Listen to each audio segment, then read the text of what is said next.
Miljoen, het is die 13 januari. Welkom bij Bient. Miljoen, hoe groot is de terroristische dreiging in Nederland? Ik praat erover met beveiligingsexpert Mark Schaaf. En boeren dreigen fieten gaan terug de moezeskeer onder Friese grijden. Zijn was het romkeskaap. En van louter stadswacht naar televisiehype in Brazilië. En toen komt Carlos Hogendorp. I sit alone in the cold of the night, trying to find what you need to survive. So afraid that you can't go on. Ja, dat is de zinwest, Carlos. Ja. Dus in Brazilië op televisie. Even een inschatting, hoeveel mensen hebben dat zien? Nou, in São Paulo zelf 80 miljoen. Dat is, de hele staat São Paulo, zeg maar. En ik heb later was ik op het journaal te zien geweest. En dat heeft zo'n bijna 160 miljoen mensen te weten gekomen. In ieder geval wat ik daar heb meegemaakt. Nou, hoe bijzonder dat verhaal is, dat jaren we aanstaan. Dus je in ieder geval een peer minder naar je Bientje. Dus ja, kies je wat meer ontspannen. Het is hier wat anders, ja. Ja, minder ontspannend is dit. Amsterdam in het vizier van terroristen, kopt de Telegraaf van de Moon. Ja, nevens de kranten roepen de terreurorganisaties IS en Al-Qaeda moslim-extremisten op om ontslagen te plegen in het Westen. Nou, daarbij wordt expliciet de treinstations in Amsterdam neemt. Nou, daarmee lijkt de terroristische dreiging dus heel dichterbij te komen. Ik praat erover met Mark Schaaf van Bureau Schaaf, beveiligingsexpert. Ja. Had je dit lezen, zijn in de kranten, wat wij u dan wat zwaar gemaakt zien even zo? Nou ja, ik denk dat gezonde achterdocht en risico's incalculerend zal de oerhiet om het wanden wezen. Op dit stuit en dat de dreiging nu wezenlijker wordt, ja, dat zie je omdat het in Parijs nog gebeurt, komt het dichterbij. Maar het was eigenlijk net het moment van wanneer of het gebeuren zou, maar wanneer het gebeuren zou.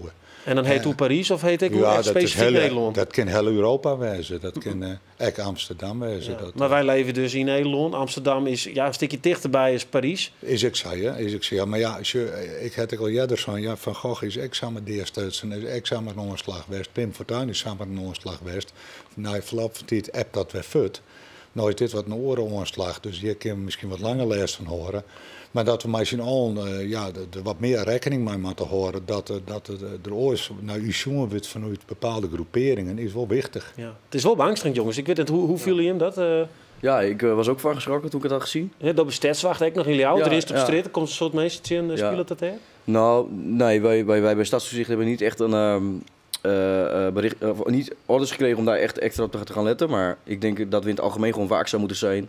Als je ziet wat er gebeurt en ook we worden genoemd in het buitenland. Ja. Romke, is het bij hem thuis een peteer rond tafel? Wij zijn niet meer in het vrije veld, dan hou je daar net zo gauw rekening mee. Maar het komt wel dichterbij. Maar misschien familie in Amsterdam? Of, ja. Ja, nee, dat valt gelukkig aan. En laten we het nou even dichter bij Hoes nemen. Friesland. Ja, ik bedoel, wij hebben hier ook een louter station. Er zijn ook mensen die bij elkaar komen in grote kloften. Ja, wel stations, hè, maar ik bedoel, je kunt ook breder zien. Je kunt ook meer naar cybercriminaliteit zien. Hè, dus dat mensen uiteindelijk allemaal valt door gewoon via het net. En het via het net plat lezen. Hè. Ik bedoel, stel maar zwaar dat alles lozen net met werkjes hoort en al dat soort zaken. Kunnen mij spelen. Ja. Maar daar houden we rekening mee. En aan de andere kant is het zo dat de sociale controle die er West is in het verleden is er net. We zijn meer een ik-maatschappij worden. En misschien maar we ervoor kiezen dat we weer wat meer die sociale controle weer omkrijgen. En dat we wat meer meldingen doen van dingen die wij joggen. En als iedereen wat meer oplettend is op wat er om hem heen gebeurt, dan denk ik dat het dan een hele grote voorkomen is. Ja. Wat denk je dan specifiek hoor? Nou ja, dat is, kijk, rare situaties, rare hier. Dus je kent alles maar ook van van wat komt in.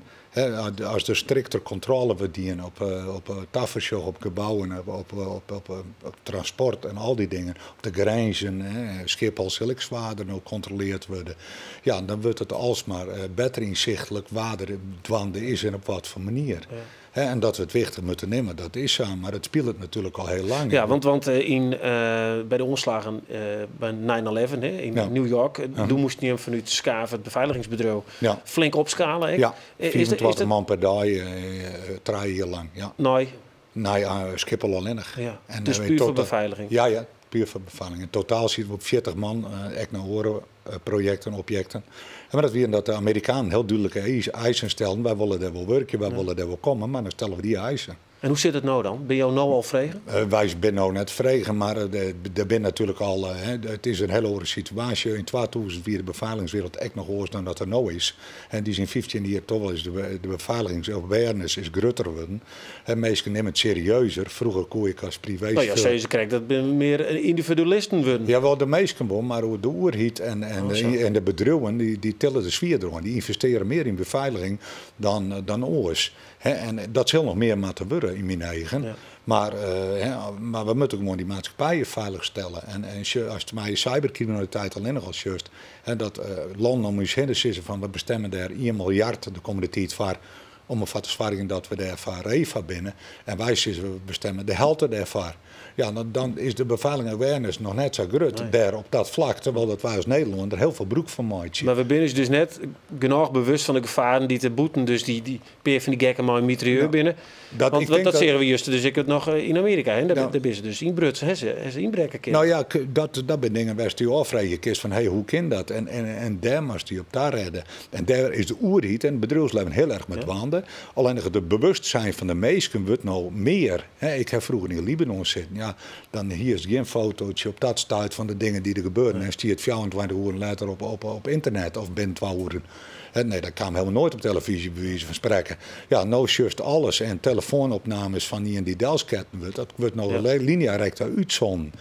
Dus meesten die worden heel bewust van. En dat is het doel, want dit is natuurlijk heel makkelijk om te zeggen. We smieten radioactief materiaal hoe de stations in. Maar dan hebben we door de angst. Wat doen je mensen die plannen om naar Amsterdam te gaan? Nou, ik denk aan de andere kant, als jongen heeft hoeveel mensen er op een been ben geweest in Frankrijk die achter dit verhaal staan, dan kiest hij ook indenken voor zichzelf dat mensen zich wel meer bewust gaan gedragen. En ik denk dat alle bedrijven in Nederland toch een behoorlijk beveiligingsniveau hebben. En dat is heel hetzelfde voor onze transportbedrijven, NS, et cetera, neem maar op. Die al fros hield om beveiliging uit. Die probeer je dit te voorkomen. Maar ja, dat is correct zoals die gek maar Van Gogh en andere dingen. Ja, dat voorkomt net alles. Alleen als we mij kwamen, ik nog als bevolking wat bewuster leven en zeggen van we laten net alles los gaan. Dat is toch wel een beetje vreemd, ik meld het even, wist me nooit.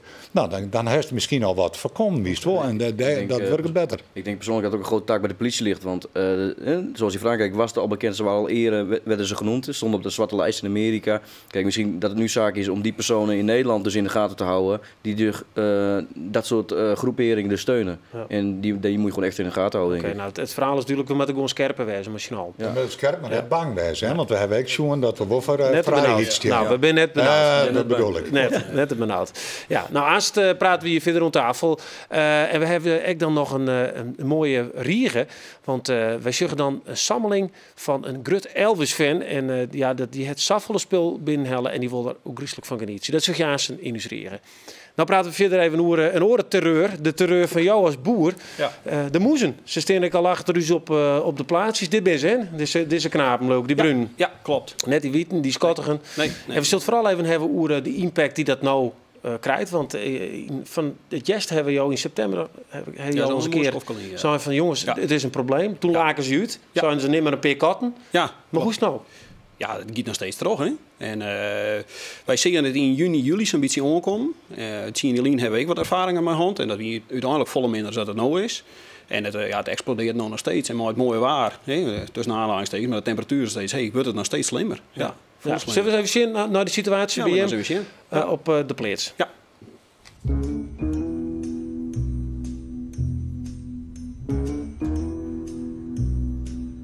Dit is een foto van het maaide. Toen begonnen wij heel moeilijk te kuilen. En we op skik, want we zeiden dit wordt een hele mooie beste zomer. Ja, nou deze foto in juni ongeveer maken. En we zien staren gewoon zeggen we het bruiner en bruiner worden. En nou ja, dit is het eindresultaat. Dit is september, dus juist de eerste vlekken erin komen. En dan uiteindelijk zie je dat ze gewoon oprukken komen van achter. En de scheiding tussen het groen en het bruin is het gedeelte dat saffier wien ze. En zo komen ze staren gewoon dichterbij. Als een soort van leger? Ja, een opmars. Ja. Bij u zien het gewoon, uw eigen plaats, nou, dan zitten we op een 60 hectare ongeveer. En hoeveel procent is dat van 90%, ja. Alle voort? Ja, dat is alle waai. Ja.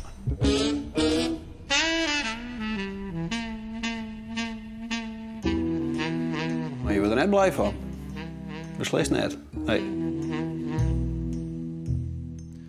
Ja, dus kan je maar een ploegje boeren een actiegroep opzet, moesenskeer en ik alles inventariseert. Ja. Het gevoel dat je nou wel serieus naar bent? Ja, absoluut wel. Cijfers liggen er in dan. Nee, we hebben bij de LTO hebben een meldpunt opzetten, werd iedereen dat op invullen kon. En dat rent nog steeds terug. Er komen nog steeds nieuwe meldingen op. Ja, dus we zien nou een kaartje dat wij makken hebben, want je hebt dat al je sammelen. Hoeveel meldingen binnen? De tels toen van de morgen over de 450. Ja. We zeggen het je gebeuren. Er komen heel iets meer bij. Begon dus bij je bij Bewustzijn in de omkrieten. En nou dus al op een gegeven moment de grote concentratie bij Jensum en het gaat al omheen. Ja, schrik je hiervan dat je dat nog zo zegt? Ja, het is heel confronterend, maar het is voor mij altijd nice. Ja, klopt. En wij hebben dit onkomst, jongen. En je ziet het is begin bij u. Achteraf en we zien het begon ik tegelijkertijd ongeveer bij Volge en Haskeveenpolder. En nu zeggen we de linken. En Altera had dat nou ik jongen, dat het daar begin is. Ja. En nou even het persoonlijk, want je zou dan krijg 90% van je loon is eigenlijk net met de broeken. Nee, wel. Lees eens uit, wat is daar gebeurd? Wij hebben 2 keer mingend. In een heel mooi groeizaam seizoen. En daarna wie het gas eigenlijk gewoon alle keer voort. Dan kwamen ze eronder. Ja, nu je de beelden, jongen, daar bloedt niks meer van gas. Ze beginnen aan wattels te fretten. Dus het gas die het al. En wat er nog steeds keer zo in het binnen. Er zit zoveel groen bij de set net en komen back op. Nee. Nou, en dan komt er een rekkensom. Zoveel bunden groen. Ja. Eén bundel zit voor €2000 keer. En dan ga je een inventarisatie maken. Dan kom je op 24.000 bunder. Ja. Hij intelt van boeren die zeggen we kunnen niet bij mij. Nee. 50 miljoen. 50 miljoen euro's keer. Ongelooflijk. Ja, dat is een hele soort. Ja, dat schrik je. Dat je er even beschrokken. Nee, maar... En als dat dus deels terug het aantal bedrijven, ja, dan praat toch al gauw tussen de 80.000 en 100.000 euro per bedrijf. En wat heb je? Nou, wij hebben ongeveer die lietse 60 hectare in elk geval. Ja. Kun je die 2000. Dus en die 2000 kun je dan opsplitsen in 1000 herstel van de oude gasmatten. En 1000 dat is dan het fretten waar je omkepen moet. Ja. Nou begrijpen we dat een groot probleem is. Je komt eigenlijk al maar plan om de politiek erbij te halen, want je krijgt geen vergoeding. Nee, die er net. Nee. Hoe moet een boer die een goede melkprijs honger had, maar nou ik nog meer, hoe moet hij dit betalen? Ken dat? Waar dat weet hij het goud in handen. Ja, uiteindelijk weten we het net. En wat doe je het zelf dan? Op dit moment ik ga een soort voeren aankocht. En dat doe ik voor de komende maand. En wij hopen dat zodra we wel los kunnen in de maand, dat we zo snel mogelijk gas de groen in krijgen. Maar hij is zo'n grote buffer. Ik kon echt net je spaarbankje te zien. Nee, heb ik net. Nee, ik zal alleen bij de bank om. Ja. Want jij hebt verhaal van boeren die het echt tot Safie erin zitten. Ja. Hoe extreem is dat? Kun je dat schetsen? Ik kan dat net voor een oor invullen, maar je weet alle wel, het ene bedrijf dat is in een oude rondefase, een bedrijf die is opstarten of is krijg oernom en dan is maar krijg je op welk plak je zitten. Maar jij hebt toch wel loeren van boeren? Ja, je wist wel. En gelukkig binnen de bank en zeg je er van bewust van en ze willen dus wel helpen, maar ja, dat zal ik een keer ophouden. Ja. Het is in die zin net meer bedrijfsrisico, wat wel zijn is. Dan kom je een takkenweek bij elkaar en dan, dan moet er een soort van signaal naar boeten komen naar de politiek. En dan er binnen al een heel soort signaal zit in de krant, het is bewust te zien. Ja. Waar hoop je op? Wij hopen op in de eerste plek de moa's gaan we met de politici in de bus naar de Haskeveenpolder. Dat ze het sjurren. De prairie op, zei ze maar. Precies, ja. En je hebt de beelden zien en dat spreekt al, denk ik wel boekdeel. Maar als er echt instiest, dan pas just wat het is. En dat is ook wat er aan de hand is. De politici hebben dat nota net inzien hoe groot het is en wat de gevolgen ervan binnen. Nee. Want ik de regeljouwing die zal onpast worden moeten. Er is nou nergens rekening houden met een calamiteit als dit. Nee. Dit komt dus echt door het warme. Dat we geen echt strenge winter hebben gehad. Nou, dit soort beestjes komen. Ja, dat is een goede vraag. Het is eigenlijk een opiniestapeling. We hebben een hele zachte winterhand, oude hier. Een verschrikkelijk droege maaitijd. Vandaar dat wij op skik winnen. Dus dit wordt een top hier. Alleen in juni, wij een soort moesten zeggen. Toen zei ik zien ik zeg, hoe komt het? Want als we een droege simmer krijgen, dan gaan we voor de bijl. En dat is gebeurd. Ja. En het is nog steeds warm. Ja, het is wel weird, maar het is steeds wij zijn er blij mee, maar... uiteindelijk binnen de loeren te jaren zeggen ze mensen van dat is een bedrijfsrisico. Is dat het nog? Valt het daar nog onder? Nee, als het gewoon wie een risico hier je nou net zitten. Het is net gewoon meer. Je bent net ontzeuren. Je kunt er geen zo'n bal voor maken. Nee, dat is het punt. En daar willen wij ons ik graag naar taf van. We willen graag meer onderzoek hebben, zodat altijd een oren keer weg voorkomt. Dat je op die het ingrijpen kennen. Ik heb er een mooie spreuk voor je. Komt uit een heel oud boekje. Ja? Een muizentand geeft goud in het land. Nou, laten we daar misschien beter te worden, tak meer. Ja, laten we erop hopen. Succes in ieder geval. Ja, dank u wel. Sterkte ermee. Ik hoop dat je hem, dat landschap weer wat op, wat Ja. opvijzelen kunnen. Ja. Green is volle mooier dan die prairie. Daar ben ik ook eens. Ja. Nou, dat hebben we theater, want dat speelt het komende week het stuk Brekber in het museum het Prinsessenhof in Ljouwert. En het gaat over een vrouw die het haar hele leven keramiek samelen had en nou eigenlijk net meer weet wat ze er maar om had. In Bient volgen wij daarom deze week alle handen sammelers en zo volgen wij ook Jan Podijk van Skasterbregen. En hij heeft alles en hij wil ook alles hebben, vooral als het gaat om platen van Elvis. 888 woorden van het allereerste woord opbouwd. Stik voor stik persoonlijkheid, mij elk zijn eigen manier van omgaan. Uitsprutsen karakters, daar had ze op uitzocht. Binnen net makkelijke woorden. Maar die best waren om haar kennen te leren. Maar die on haar oer jaan.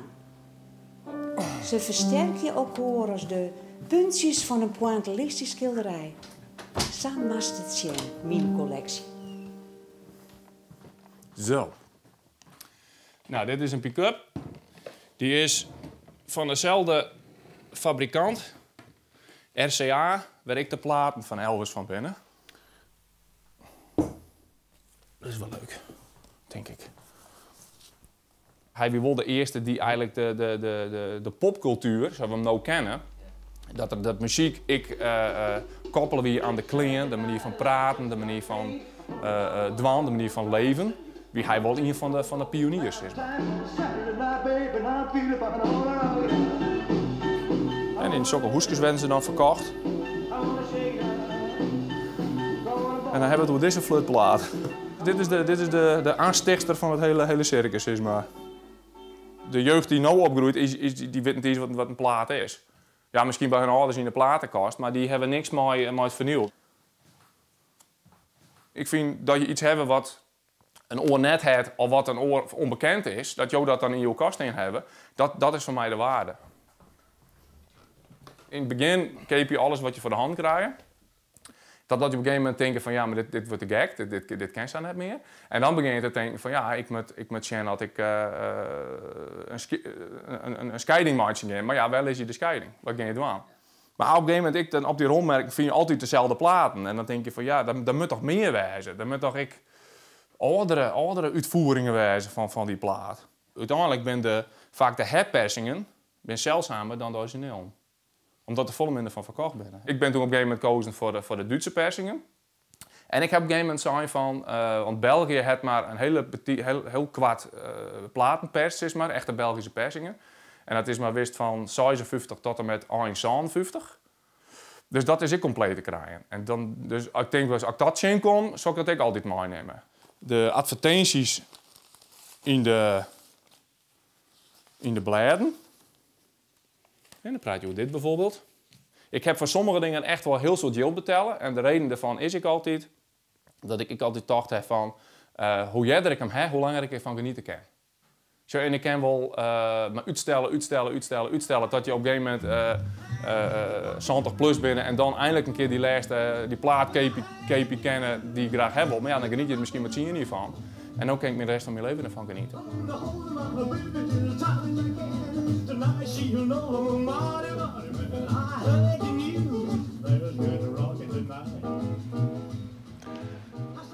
Ja, wil je ook naar het stuk Brekber like is dan even op Facebook en dan maak je een kans op de kaartjes.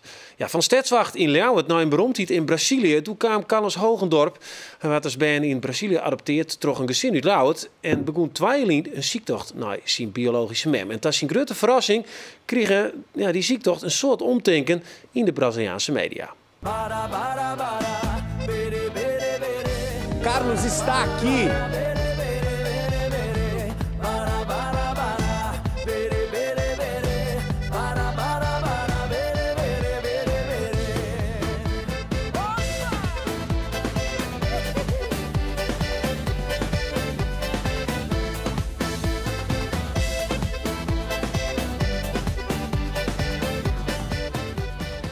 Ja, Carlos, je vertelde het al, honderden miljoenen Brazilianen hebben deze jongen. Er komt op een gegeven moment start van de Vlint. Die hele ziektocht naar die mem die is georganiseerd. Ja. En wat gebeurt er dan? Ja, heel bijzonder. Want vooraf weten ze natuurlijk niet wie je bent. Je komt in zo'n show, je bent live op dat moment. En toen alles gebeurd was, ik loop naar buiten en er stonden er gewoon rijen mensen, staan gewoon voor jou te wachten. Oh, we hebben het al over de televisieshow. Want hoe kwamen ze überhaupt in de televisieshow? Ja, dat is natuurlijk een heel bijzonder. uit Brazilië die weer adopteert en die weer op ziek, maar waarom dan? Ja, nou het is zo dat de uitzending in 2013 waren we trots vermist geweest. Ik samen met mijn broer. En toen was het niet mogelijk om een hereniging plaats te vinden op de Nederlandse bodem. Dat kwam mede door de gevangenisstraf die mijn moeder had. En dat verhaal is... zit in de gevangenis? Ja, die zat een 12 jaar gevangenisstraf uit. Zo. En niet een zakje snoep gestolen. Hè? Het gaat om drugs en wapens. Ja. Dat is daar heel heftig. Een criminele familie. Je bent met de reden geadopteerd. Hè? Ik moet blij zijn dat ik hier ben. Alleen, omdat er geen hereniging mogelijk was in Nederland, heeft de Braziliaanse media dat opgepikt, dat verhaal van Tros Vermist. En zij vonden het heel bijzonder dat, ik doe uniformberoep, ik werk als stadstoezicht in Leeuwarden. En zij vonden dat contrast heel bijzonder, hè? Dat de vergevensgezindheid om te gaan zoeken naar je moeder die eigenlijk in de gevangenis zit. En de drang om dan toch nog te willen weten waar je vandaan komt, dat vonden ze heel bijzonder. Ze maken er een soort van romantisch... ze hebben er eigenlijk een beetje geromantiseerd eigenlijk. Ja, zo kwam ik ook in de kranten, al voordat ik kwam werd het aangekondigd van komt zijn moeder zoeken. Ja. Maar dan komt dus van het Vleentuga naar je studio of hoe is het eerst die memsjoen? Hoe is dat gekomen? Nee, dat is, het was een verrassing. 10 oktober zou mijn verjaardag zijn en mijn wens was om op mijn verjaardag een verrassing voor mijn familie te organiseren. Nou, daar zijn ze in meegegaan. 4 oktober kwam ik aan, heb ik eerst in een hotel gezeten. Er zijn er opnames geweest. En op 10 oktober het gezin verrast. Ja. Zij dachten namelijk dat er wel televisie zou komen, dat ik pas in december zou komen. Oké, zelfs even zien wat er binnen wilde. Ja, heel leuk. Agora eu na rua. Eu não muito falo bom português, desculpa. Mas eu falo inglês. This is the moment I wait very long for this moment. To realize this dream, a big dream. To see my mother. It's a long time ago when I was 4 years old and now this is Lemi. I'm very happy. I'm very happy. This is the moment. This is my dream. Gewoon bijzonder, hè? Ja, dus de dag van gisteren voelt het gewoon eigenlijk, ja. Ja, hele rare moment. Het gaat echt van alles door je heen. Je gaat eigenlijk, toen ik in het vliegtuig al zat, je gaat niet zo op vakantie, je gaat terug in de tijd. Ik had ook echt het gevoel dat ik gewoon een tijdreis maak, terug. En het was echt wel een cultuurshock toen ik daar aankwam. En op dat moment accepteerde ik ook voor het eerst mijn adoptie eigenlijk. Want mijn doel is zeg maar om een rolmodel te zijn voor de jongeren die kampen met een heftige problematiek. Maar jongeren, om met mijn verhaal zeg maar, die jongeren extra steun in de rug te geven. Om wel te gaan zoeken naar je ouders. Want het is gewoon belangrijk om te weten waar je vandaan komt. Het geeft een goed zelfbeeld van jezelf. Het presteert beter in het dagelijks leven. Ja, maar heeft dit dan geholpen dat het want ik bedoel, fantastisch maar die mem. Ja. Hoe voelt ze het eigenlijk om uit te zien?